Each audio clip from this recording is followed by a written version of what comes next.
લાગે એટલે બીજાનો વારો ના હોય અને પ્રોટોકોલ બનાવો તો એને ભરતસિંહભાઈ તોડવાનો ના હોય પણ કે ના તમે આવ્યા છો ને બે શબ્દો બોલો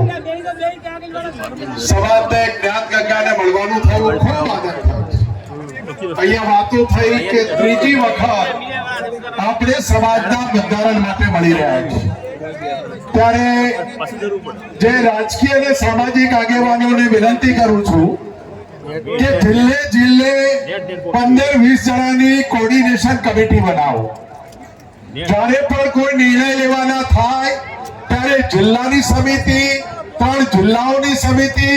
ઉત્તર ગુજરાતની સમિતિ એ બધા ભેગા થઈને જે મુદ્દાઓની ચર્ચા કરવાની હોય એ ચર્ચા કરીને પછી સમાજ પાસે મુકાય એ કામ થશે તો વધારે સારું લાગશે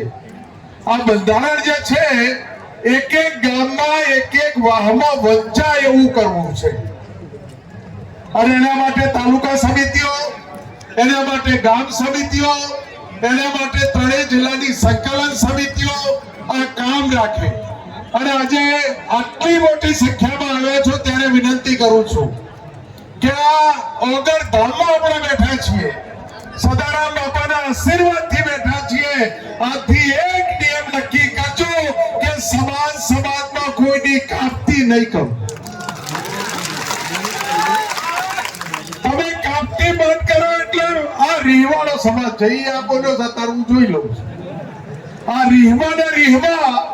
જે બગડે છે એટલે સમાજમાં એક નિયમ આપણે ના ગમ્યો હોય તો જઈને વાત કરી લેવી અને વાત કરતા ના માને તો એની વખોડવી નહીં એને કાપતી ના કરવી આટલી જ વિનંતી સાથે બધાને મારા રામ રામ જય સદારામ બાપા જય ઓગણ આભાર